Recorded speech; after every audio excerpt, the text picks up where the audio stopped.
Good afternoon and welcome to the SAP Now virtual experience. My name is Didier Bjaz and I'm in charge of value engineering in retail for Middle East South. During this session, my colleagues Keith and me are going to talk about the impact of COVID-19 in retail and how SAP can help. Feel free to post your questions on the chat or to keep them for the end of the session. Enjoy. The agenda of today's presentation. In a nutshell, we're going to talk about today, tomorrow, and how SAP can help in both cases. By today, I mean what is happening these days and how retailers are reacting in the region. But because the lockdown will end as soon as possible, of course, we will be back to a world that is full of available toilet papers and malls full of people. That's why, in this case, retailers have to focus on what they can do right now, but also to prepare what will be the world in a few weeks, because we can guess that the customer behavior will be slightly different at the time. But as retail is a very diverse industry, let's look at some numbers to have a better understanding of what is happening in each of the different sub-industries. First, the internet traffic. Of course, this one has increased a lot. If we look at the number of page views, this one has increased by 18%.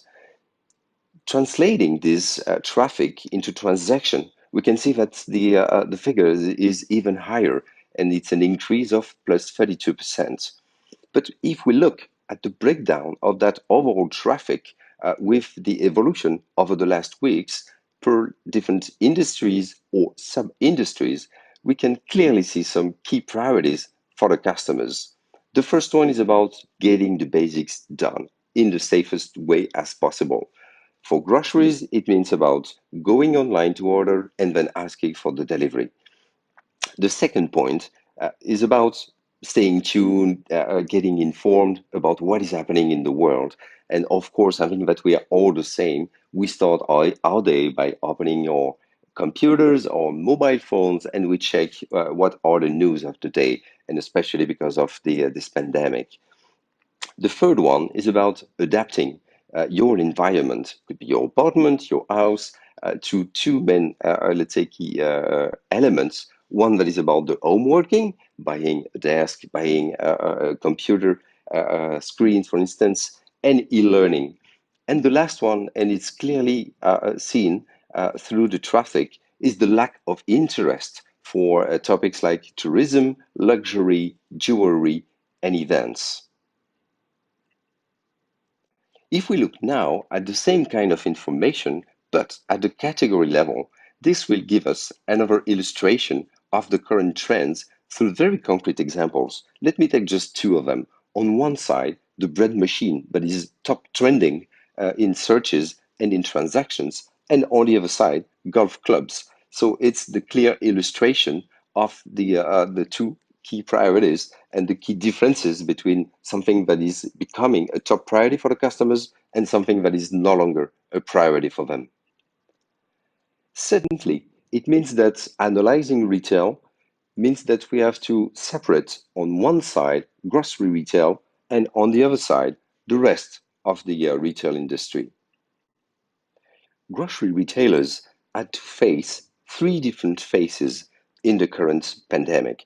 First, in terms of customer behaviors, it was about stocking up toilet papers, rice, pasta, and so on. Then, moving from that phase, and even before the lockdown, it was the first increase in online demand that is even now even bigger. And then, moving from that, started the tension on the delivery and on the supply chain. That's the reason why these retailers had to put in place the right action plan based on four different pillars: employees, delivery, merchandising, and supply chain. On the employee side, it was mainly about reallocating the people on the right tasks and areas, and in some cases to hire some new people. If we all have in mind the communication from Amazon that wanted to recruit 100,000 people in order to help them in the fulfillment centers. Then it's of course about ensuring the healthy condition for the different employees, especially for the ones that are in charge of delivering and then in contact, in brackets of course, of the customer that we will see in the delivery side of it. And then also for the human capital people to support the white collars that would then work from home by providing them the right support and the right equipment. On the delivery side of it, we talked about putting in place, of course, contactless procedures to make the link with these healthy conditions of work for the different employees, but also to try to explore some alternate options in terms of delivery. Carrefour in France, for instance, signed an agreement with Uber Eats in order to help them to face the huge increase in terms of requests when it's about the delivery. On the merchandising side of it, it was much more about focusing on the high demand categories and reducing the assortments, while at the same time going back to a manual replenishment and then disabling some of the automatic replenishment algorithm that they started to put in place. Last but not least, on the supply chain area, it's mainly about reducing the expectation that you have from your suppliers on the on-time and in-full delivery and adapt the payment terms in order to support the difficulties that your suppliers could face. Let's principles through some local cases. First, Carrefour through the group MAF. I could say something quite similar for Lulu, but let's focus on the Carrefour case because this one is slightly broader. First, we see that the online orders in the UAE have been multiplied by six. So it's a huge increase, even if the starting point was quite small, something maybe between 2 to 3% maximum of the overall revenue of Carrefour. What they did at a group level was first to reallocate 1,000 employees from Vogue's shopping malls, then to the fulfillment centers. But they also did a tremendous work with the shops, with the different stores that they have, by putting some micro fulfillment centers at the back of most of the stores, and also taking one that had some low traffic and then redesigning it fully as a fulfillment center in order to support that increase in terms of online ordering. Despite all that they did, they are still struggling in many different things. We can see, and we're going to talk about substitution, for instance. That is a very typical case of online ordering when it's about delivering the item, but you don't have it in your warehouse, and then you have to substitute it with something else. This is something on which Carrefour is currently struggling. But much more broadly, it's about the delivery. Now, I just checked today on the 12th of April, the next delivery slot is in 3 weeks. So you can see that now it's much more, not much about the e-commerce platform, but much more about the delivery capability and its limits. That's why it's extremely important to go through some agreements like Uber Eats with some taxis and so on. And that's also the reason why some customers started to move from the big ones, the big names like Carrefour, like Lulu, and started to use much more some of the more, let's say, convenient applications, more local ones like InstaShop, Swan, El Grocer, and so on. And we can see for all of them a huge increase in terms of growth and basket value. Waitrose is a very different case. A few years back, the company locally decided not to have any e-commerce website nor mobile app because of the lack of affordability of such a business for them. The reality is that now, of course, the level of business is very low because it's only about you going to Waitrose or a few products that are available on the Noon platform. Last but not least, Karim introduced a new service that is called Order Anything. That is another option for you to get your products. Could be from a grocery shop or could be from a pharmacy. This one is, of course, a bit more expensive, but that's another option for you to get your goods delivered at your place. Let's move now from grocery retail to all the rest of the retail industry. Of course, the starting point is that most of the stores are now closed. But as we saw previously, because of the link with the priorities of the customers, we see that most of the shoppers they just paused the spending on anything but necessities, and in this case, it's many groceries, medicines, bank, and so on. And so for most of these companies in the non-grocery retail industry, it's about a decrease in terms of revenue between minus 50% to minus 100%. We talk about jewelry, footwear, furnishing, appliances, and so on. Of course, in such a period of time, the main priority of the people is not to buy some fancy sneakers, for instance. But because most of these brands are extremely cash short, because they have to invest for the current collection and then they have to also invest for the coming one, then these companies have to put in place some very different action plan. It starts, of course, by as much as possible reduce the costs. We talk about people, we talk about renegotiating the rent with the shopping mall, and all that maybe also through the payment terms in order to optimize as much as possible your cash limits. And then it's about reviewing the orders for the next season. In some cases, for the ones having an e-commerce platform to maximize the online exposure in order to also get a little bit of revenue coming from the e-commerce. And then, when it's possible and when it makes sense, joining an existing marketplace. Let's have a look on some of the local initiatives. Maybe the most famous one is about the one that is still in progress about the Dubai Mall and its virtualization through Noon and Namji. This one has been announced on the 23rd of March, but still not live. So as you can see, it's not something that is that easy even to join an existing marketplace, because we know that it's also part of the questions of our client as SAP to know how to move forward on this. But you can see that it's not an easy thing. Another one is about Jumbo that's created just a little bit, just a few weeks before the beginning of the crisis, an activity of pickup option for repayment. Of course, on this one, the increase has been extremely high, but the level of business is quite low. And another example that is not in the region that gives us an illustration of what these companies can do is also to support the overall population in this very difficult time. And in the case of Inditex, that is the group managing Zara, Massimo Dutti, and Bershka, that in Spain decided to produce some medical supplies in order to support the population. And now, as a conclusion of this section, before moving to the next one, I would like to share with you what I think are two very important lessons that retail should really understand and learn from that period of time. The first one is about the fact that the online presence and e-commerce capabilities are no longer an option. We talk about a lot of things that should be in place, not something that you can do in just a couple of weeks, but it's extremely important because we don't know what the future will be. And maybe that such a crisis will be back, maybe something else. And then it's absolutely mandatory to go in this area by implementing the right e-commerce platform. Could be in some cases some marketplaces for digital malls, having much more interaction on social media that as of now we see that is probably not enough.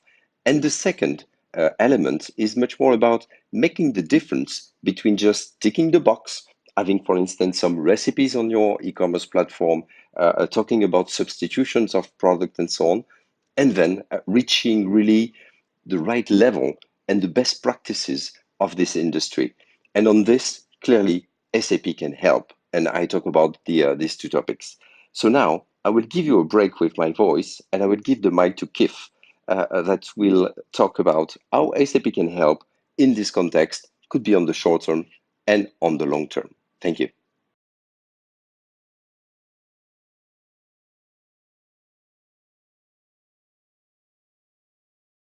My name is Keith Lilly from SAP Media Retail. Today I'm going to show you how SAP's mission of helping the world run better and improving people's lives has never been more relevant as our customers and prospects confront the COVID-19 epidemic.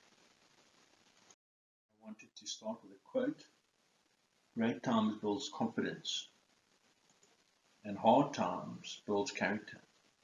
So what follows is a summary of some of these free offerings SAP has given to our customers and prospects that they can use almost immediately. Not only are some of these available at no cost, they're also mostly available instantly and in most cases with a click of a button.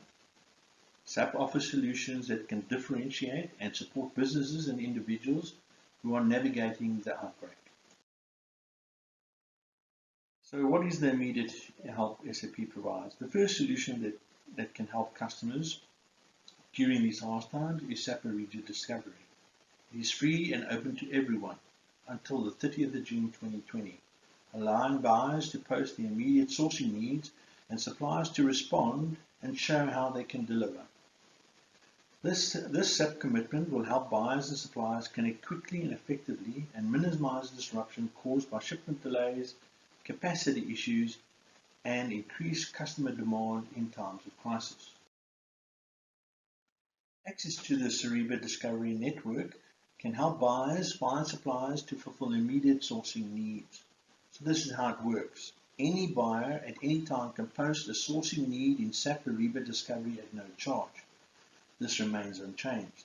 And from now until the 30th of June 2020, suppliers can respond at no charge using a specific promotional code. What is SAP Ariba Discovery? It is actually a matching tool for buyers and suppliers globally.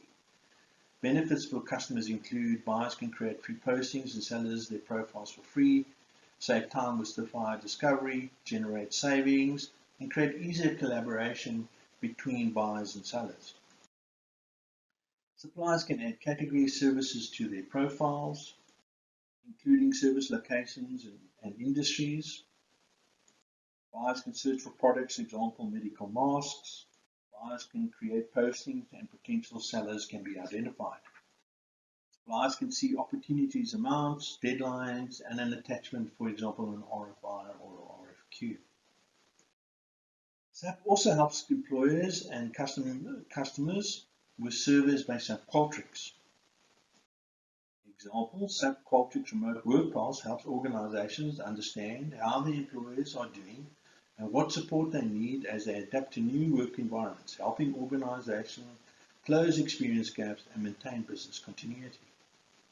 Thousands of organizations have already signed up for this free experience management solution from Qualtrics. Other Qualtrics solution offerings as example are COVID-19 pre-screen and routing, COVID-19 Customer Confidence Pulse, Healthcare Workforce Pulse, Remote Educator Pulse, Higher Education Remote Learning Pulse, K-12 Remote Learning Pulse, and COVID-19 Dynamic Call Center Script. SAP also helps with integrated planning from qualified partners and is also available so you can serve people's most urgent needs by reaching them in real time to match changing demand and scarce resource supplies. Working together with qualified channel partners, SAP will enable scenario planning to evaluate the supply chain impact, supply options, and financial implications. Customers will be able to simulate the demand shifts and impact on production rates changes to eliminate bottlenecks and build stronger resistance. Partners can deploy templates that enable companies to achieve better end-to-end visibility across extended supply chains, manage exceptions by receiving alerts on issues, run real-time simulation of different demand and supply situations on the fly, enable scenario planning to evaluate the impact of demand shift, supply options, and financial implications, view impacted service levels and inventory positioning for stock holding and non-stock nodes. This offer must be accepted on or before the 15th of May 2020 and is effective 90 days from the date of signing. SAP also helps further with SAP Qualtrics Supply Continuity Pulse. It helps buyers gain visibility into the health of their suppliers and proactively analyze the overall risk associated with potential disruptions in their supply chain. SAP has combined the procurement and experience management expertise of SAP Ariba and SAP Qualtrics solutions to create Qualtrics Supply Continuity Pulse. With this pre-configured solution, buyers can issue questionnaires to suppliers and receive results immediately after suppliers respond. This supplier's feedback can be used to help identify potential supply constraints and jeopardize delivery timelines, areas to optimize business continuity and recovery plans, and ways to collaborate with and assist suppliers to help them meet demand. For retail-specific customers, SAP helps with customer sales intelligence cloud trial, Customers can test drive SAP Customer Sales Intelligence at your own convenience, risk-free. Microservices within SAP Customer Sales Intelligence will provide you omnipresence and ability to scale for the consumer-facing applications, elevating your experience to another level. Further help for retail fashion companies with SAP Commerce and SAP Miracle are also available.